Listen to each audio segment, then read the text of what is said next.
বামেদের প্রার্থী তালিকায় বারাসাত লোকসভা কেন্দ্রের ফরওয়ার্ড ব্লক থেকে প্রার্থী করা হয়েছিল প্রাক্তন প্রধান শিক্ষক প্রবীর ঘোষকে। এরপর থেকে বামেদের মধ্যে গুঞ্জন শুরু হয় প্রবীরের বিজেপি যোগ নিয়ে। প্রসঙ্গত 2021 সালের বিধানসভা নির্বাচনের পর থেকেই বিজেপি শিক্ষক ছেলের সাথে যুক্ত ছিলেন বারাসাতের এই বাম প্রার্থী প্রবীর ঘোষ। প্রসঙ্গত ইতিমধ্যে সোশ্যাল মিডিয়ায় প্রবীরের বিজেপি যোগ নিয়ে একাধিক ছবি ভাইরাল হয়েছে।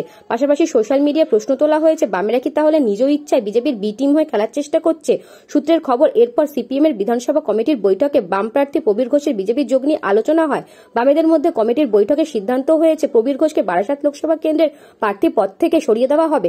সূত্রের খবর, বারাসাত লোকসভা কেন্দ্রের বাম প্রার্থী হতে চলেছে সঞ্জীব চট্টোপাধ্যায়। তৃণমূল নেতা অশ্বনী মুখোপাধ্যায় জানান, এই ছবির বিকৃতি বা ফেসবুকে ভাইরাল করা পুরোটাই আইএসএফ করেছে, বাম কর্মী সমর্থকদের মধ্যে বিভ্রান্তি সৃষ্টি করেছে। যদিও বিজেপি নেতা তাপস মিত্র জানান, প্রবীর ঘোষ তাহলে দলের শিক্ষক ছেলের সাথে যুক্ত ছিলেন, তবে তাকে কেন টিকিট দেওয়া হয়েছে তা জানা নেই। তবে নতুন করে যেই প্রার্থী হোক না কেন চিন্তিত নয় বিজেপি। লোকসভা নির্বাচনে বিজেপি তৃণমূল ছাড়া তৃতীয় ব্যক্তিকে কেউ ভোট দেবে না বলে দাবি করেন তাপস মিত্র।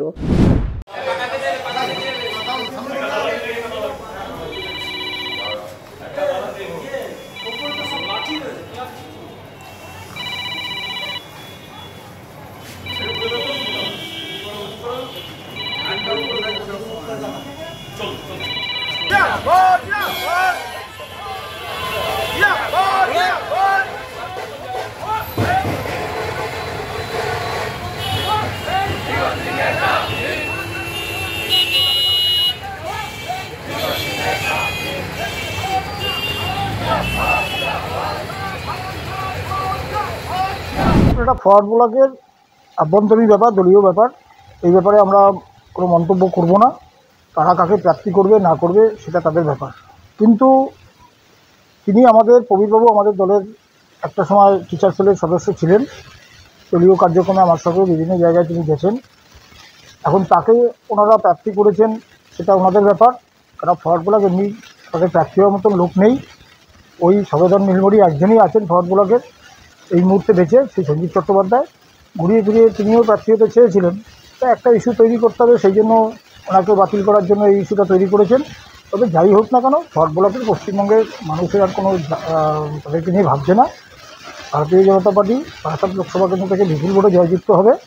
কাকে প্রার্থী ফরওয়ার্ড ব্লক করলো আর কে তৃণমূল কংগ্রেসের প্রার্থী হলো, এটা মানুষ আর ভাবছে না। মানুষ এবার মোদিজিকে দেখে ভোট দেবে এবং বারাসাত লোকসভা কেন্দ্রে ভারতীয় জনতা পার্টি বিপুল ভোটে জয়যুক্ত হবে বলে আমার দৃঢ় বিশ্বাস। একটা অংশ বলতে যারাই রাম তারাই রাম, এটা তো তৃণমূলের প্রচার হবেই, স্বাভাবিকভাবে তাদের সংখ্যালঘু ভোট পেতে হবে, সেই জন্য তারা এইটা করবে। তবে ফরওয়ার্ড ব্লক প্রার্থী দেওয়ার জন্য তৃণমূলের সুবিধা হবে, এটুকু পশ্চিমবঙ্গের মানুষ জানে।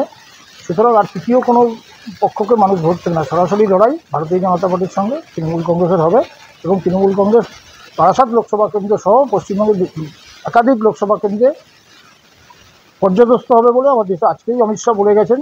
30-এর উপর আসন নিয়ে এবার পশ্চিমবঙ্গ থেকে সাংসদ আমরা দিল্লিতে উপহার দেবো এবং সেটাকে লক্ষ্য রেখে বারাসাত কর্মীরা সক্রিয় হচ্ছে এবং বারাসাত লোকসভা কেন্দ্রে বিপুল ভোটে জয়যুক্ত হবে বলে আমার দৃঢ় বিশ্বাস।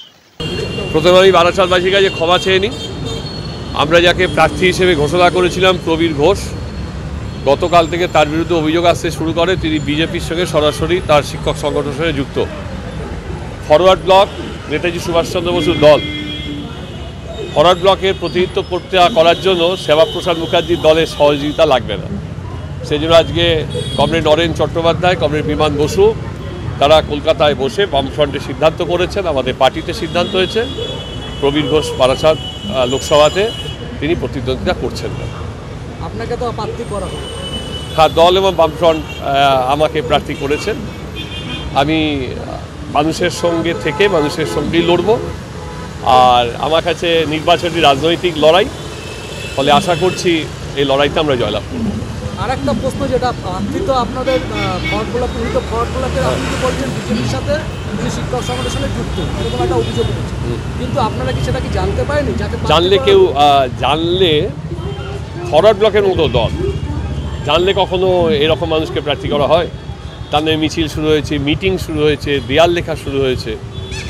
এই যে পরিমাণ অর্থ আমাদের চলে গেছে, আগামী নির্বাচনটা আমরা করবো কী করে আমরা জানি না। একটা ভয়ঙ্কর অবস্থা। যাই হোক, আমরা প্রতারিত হয়েছি। আমরা সেই জন্য মানুষের কাছে আগে ক্ষমা চাই। আমার সহকর্মী, কমরেড, বন্ধু যারা রাস্তায় নেমে এই অক্লান্ত পরিশ্রম দাবদাহকে অতিক্রম করে করছেন তাদের কাছেও ক্ষমা চাইছি। নতুন লড়াই শুরু হচ্ছে এবং এই লড়াই জিততে হবে। দলে তো একটা কালিমা লিপ্ত লাভ না কালিমার কিছু না, দল কালিমা লিপ্ত থেকে অনেকটা উদ্ধার পেল। বিজেপির প্রার্থী সম্পর্কে যখন ভয়ঙ্করতম অভিযোগ বিজেপির লোকেরা করে তার বিরুদ্ধে কখনো অ্যাকশন বিজেপি নেয় না, কিন্তু আমাদের পার্টি এই জিনিস পেরেছে যে আমাদের পার্টির প্রার্থীর বিরুদ্ধে অভিযোগ ওঠা মাত্রই 24 ঘন্টার মধ্যে পার্টি সিদ্ধান্ত করেছে। ব্যুরো রিপোর্ট, নিউজ বঙ্গ টাইম। আস্থা পলিক্লিনিক ও ডায়াগনস্টিক সেন্টার, এক ছাদের তলায় বিশিষ্ট চিকিৎসকদের চিকিৎসা পরিষেবা পেতে আজই আসুন আস্থা পলিক্লিনিক ও ডায়াগনস্টিক সেন্টারে। আমাদের ঠিকানা নোনা চন্দনপুকুর, চ্যাটার্জিপাড়া। আমাদের যোগাযোগ নম্বর 7003758330। फास्ट मूविंग वर्ल्ड में वही आगे है जिसके पास है स्पीड, जैसे मेघबाला ब्रॉडबैंड। सही स्पीड सही पहचान। सो अगर कांस्टेंट फास्ट स्पीड चाहिए तो ले आइए Meghbala broadband. New Shatarupa one stop solution for your smart choice. এখানে সকল প্রকার ব্র্যান্ডেড কোম্পানির TV, fridge, mobile, computer, laptop, sound system এবং মোবাইল ও কম্পিউটার অ্যাক্সেসরিজ সঠিক মূল্যে বিক্রয় করা হয়। প্রতিটি কেনাকাটায় আকর্ষণীয় ছাড় এবং নিশ্চিত উপহার। ঠিকানা ইন্দ্রনগর, সোদপুর, কলকাতা 110 এবং Muragachha, Sodepur, Kolkata 111। Animesh Suzuki, BT road, Agarpara. Motorcycle মানে সুজুকি। মোটরসাইকেল সেল এবং সার্ভিস করানো হয় অত্যাধুনিক যন্ত্রের মাধ্যমে। এখানে অত্যাধুনিক মডেলের বিভিন্ন গাড়ি পাওয়া যায়। পাবেন Suzuki Hayabusa, Suzuki Gixxer, Suzuki Bergman, Suzuki access 125 এবং সাথে সার্ভিস সেন্টারের সমস্ত সুবিধা। আমাদের শাখা আগরপাড়া, ব্যারাকপুর ভিআইপি তে। সকলকে সাদর আমন্ত্রণ। ওম সাই ব্যাংকুয়েট অ্যান্ড গেস্ট হাউস। আপনার পরিবারের যে কোনো সামাজিক অনুষ্ঠানের জন্য আসুন ওম সাই ব্যাংকুয়েট অ্যান্ড গেস্ট হাউসে। এই অঞ্চলের সবচেয়ে বড় সেরা ব্যাংকুয়েট। সিজন টাইমের ভিড় এড়াতে এখনই বুকিং করুন। আমাদের ঠিকানা ডাক্তার গোপাল চ্যাটার্জি রোড, সোদপুর, গির্জা। আমাদের যোগাযোগ নম্বর 9051714263।